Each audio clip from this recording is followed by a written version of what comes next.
So, hello students, welcome to M Square Maths Mantra. So, basically, it's our lecture number 4 of our topic Radius of Convergence, in which I'm providing you proper notes and question practice so that you can score good in GATE and NET exams. Basically, myself, Ayush Gupta, I'm gold medalist from NIT Jaipur in MSc Mathematics. So, let's start our today's lecture. Let's see. In today's lecture, basically, we are going to cover the PYQ questions of NET and GATE exams. Okay, so now let's start the question number 1. So in this question it is given that we have a power series like this which is converges at this point. तो जब भी मुझे कोई power series given होती है तो वो हम उसके लिए क्या कंडीशन पढ़ते हैं, what is the definition of power series from lecture number 1. Lecture number 1 में हमने देखा था कि जो पावर सीरीज होती है वो हमेशा z माइनस सी इक्वल और less than, you can say it is z, sorry it is not z, you can say it is actually r. ये हमारे पास होता है क्योंकि जो भी हमारे पास सेंटर पॉइंट है c, what is c here, अगर मैं देखूं तो यहाँ पर हमारे पास 0 है, which means we can say that कि c की वैल्यू हमारे पास 0 है. तो क्या कंडीशन होनी चाहिए, कंडीशन हो जाएगी z minus 0 will be less than r, यानी कि z minus 0 will B mod of z is less than r. तो जो भी हमारे पास यहाँ पे r आएगा will be the radius of convergence. And question में क्या पूछा जा रहा है, then the radius of convergence of this power series, यानी कि अगर मैं इस कंडीशन को निकालूं और मॉड ऑफ z के से बड़ा जो भी वैल्यू आएगा that will be our radius of convergence is our answer. Clear? Okay, now let's सी. अब हमसे क्वेश्चन में क्या बोला रहा है, क्वेश्चन में बोल रहा है कि it converges at z is equals to this point. अब क्योंकि इसने इक्वलिटी यहाँ पे गिवन ही है तो मैं क्या करता हूँ, यहाँ पे इक्वलिटी साथ में लगा लेता हूँ. तो इस केस में हमारे पास क्या हो जाएगा, now what will be the case here, because that is equals to 3.3 plus 4 iota पे कन्वर्ट करता है. It means mod of z minus 0 will be equal और less than mod of, it is z की value अगर मैं यहाँ रखता हूँ which is 3 plus 4 iota like this. तो यहाँ से मुझे क्या मिल जाएगा, mod of z is equal और लेस दैन, अब जिसकी मॉडुलस वैल्यू हो जाएगी मेरे पास 9 plus 16, so it is mod of z is equal or less than square root of 25. So from here what we get, mod of z is equal or less than 5. So let's see the options. Okay, so option number A is my actually correct answer because यहाँ पे equality hold करती है here and it is for convergence. So A is my correct answer in this question. Okay, now let's see the question number 2. In this question it is given that in the power series summation an like this. अब देखिए हमें यहाँ जो power series given है सबसे पहले हम उसको लिखते हैं. तो मुझे गिवन है summation n is equals to 0 to infinity a n times z plus 3 minus iota की पावर n. तो यहाँ पे सेंटर पॉइंट हमारे पास क्या हो जाएगा, देखिए अगर मैं इसको रीराइट करूँ it can be written as n is equals to 0 to infinity a n times z minus z naught. तो यहाँ पे हमेशा z नॉट की वैल्यू क्या आ रही है, it becomes actually iota minus 3. So this will be the center point here. Clear? So this will be the center point. तो यहाँ से मैं अगर इसको लिखूं तो मुझे क्या मिल जाएगा, we will get actually c is equals to iota minus 3 as the center point. Okay, अब मुझसे क्या बोला जा रहा है, that it converges at 5 iota. So अगर ये 5 iota पर कन्वर्ज करता है, so what will be the condition? Condition हमारे पास क्या होती है कन्वर्जेंस की, तो ये हो जाएगा मेरे पास mod of z minus c is less than 5 iota minus c. This is the condition for convergence.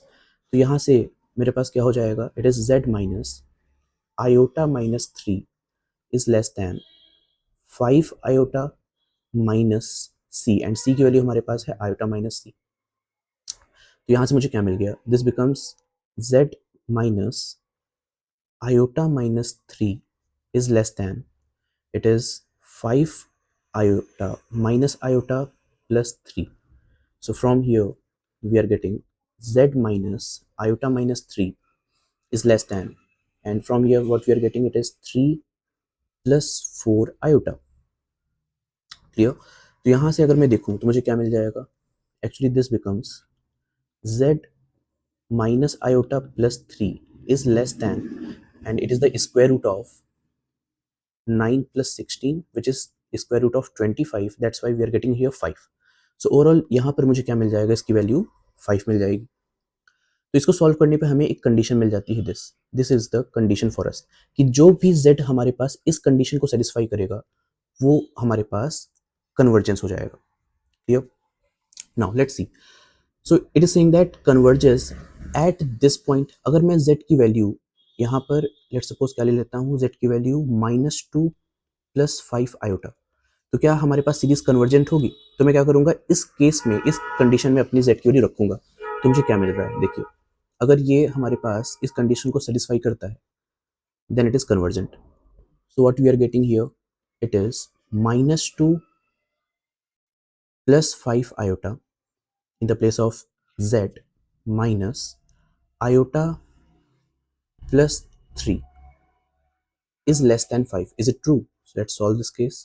It is mod of 3 here and -2 here. So it is 1 plus 4 iota is less than 5. So from here we are getting 1 plus 16 is less than 5. So it is 16 is less than 25. Why? Because square root करूंगा तो मैं यहाँ पे 5 का square हो जाएगा, that is 25. So 17 is less than 25. Yes, that's true. So which means कि z is equals to -2 + 5 iota पे हमारे पास सीरीज कन्वर्जेंट तो हो जाती है. सो दैट इज ट्रू. अब हम क्या चेक करते हैं, नेक्स्ट पॉइंट देखिए. नेक्स्ट पॉइंट में से क्या बोला जा रहा है, इट डाइवर्जेस एट 2 - 3 आयोटा. तो ये क्या 2 - 3 आयोटा पे डाइवर्ज करती है? So let me erase this part first. Okay,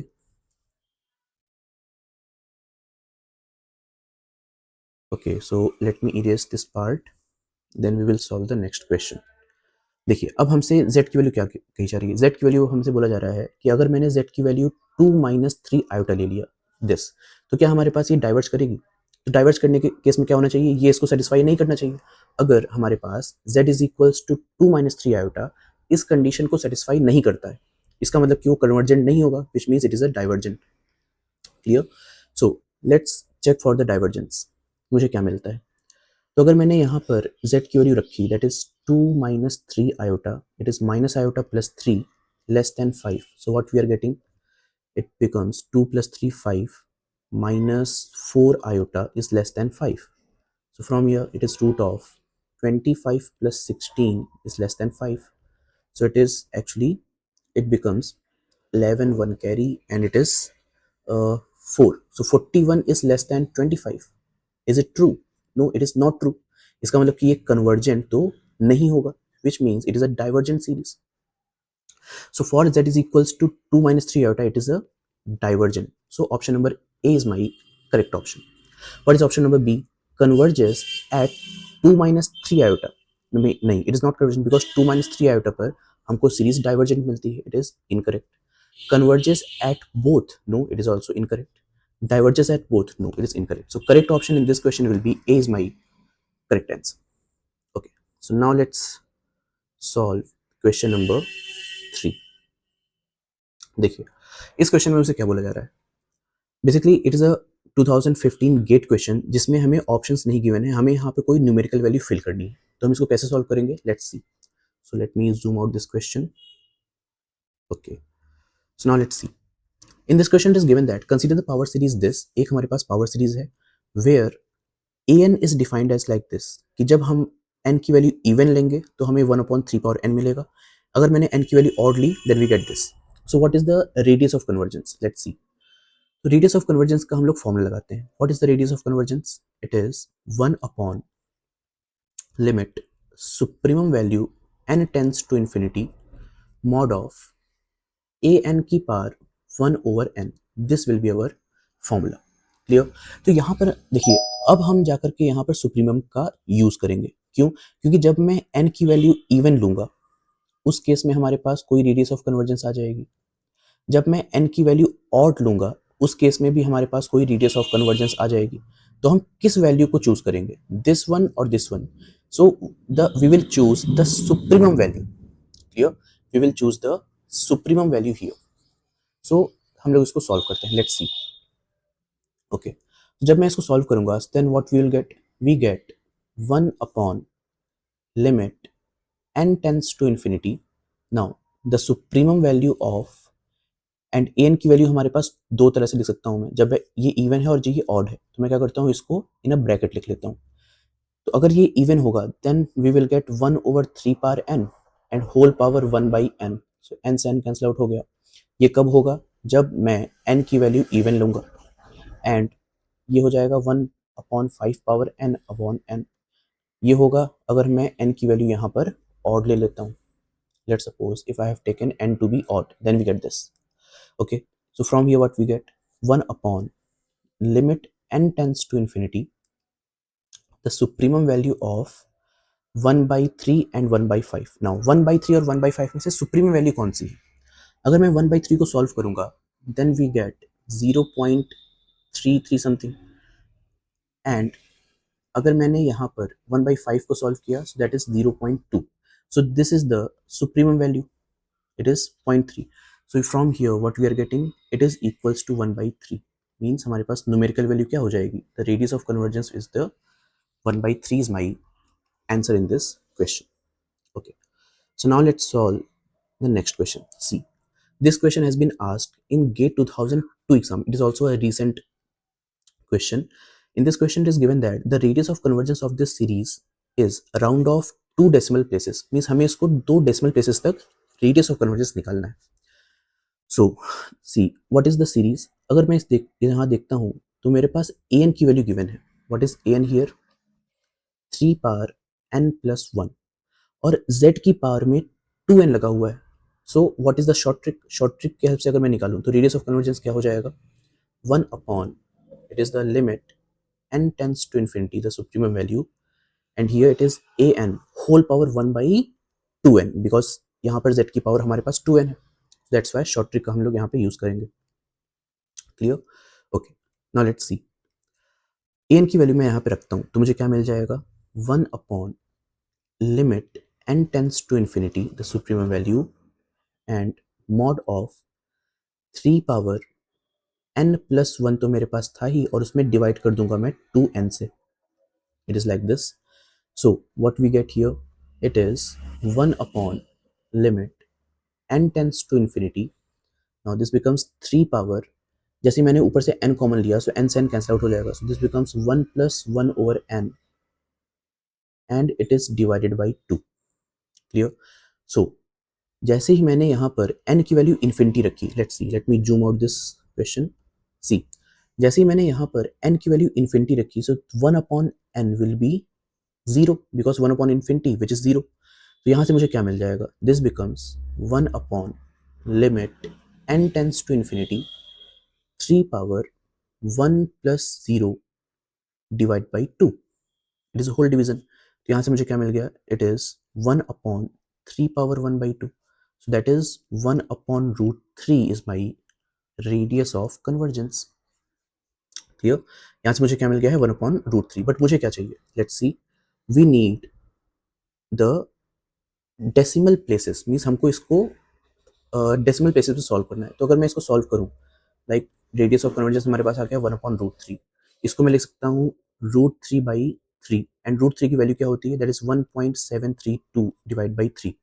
अगर मैं इसको 3 से डिवाइड करता हूँ so what we get, it is basically 0.17. So it is basically 5 times, so 15, so it is 23, which means 7 times it is 21, you can say.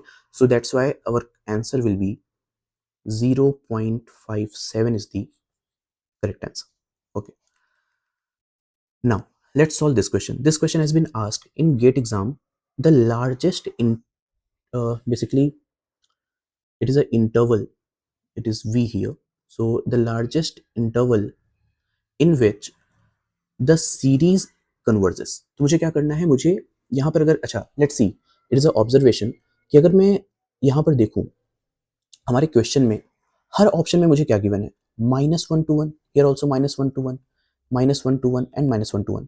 सो इसका मतलब कि जो रेडियस ऑफ कन्वर्जेंस हमारे पास होगी वो तो हमारे पास 1 ही आ जाएगी, क्योंकि हमें क्या मालूम है? हमें मालूम है कि जो हमारे पास मॉड ऑफ z होता है, क्योंकि यहाँ पे x दिया है तो मैं x मान लेता हूँ. लेट्स सपोज कि जो हमारे पास मॉड ऑफ x होगा सीरीज में वो हमेशा लेस देन होगा रेडियस ऑफ कन्वर्जेंस के.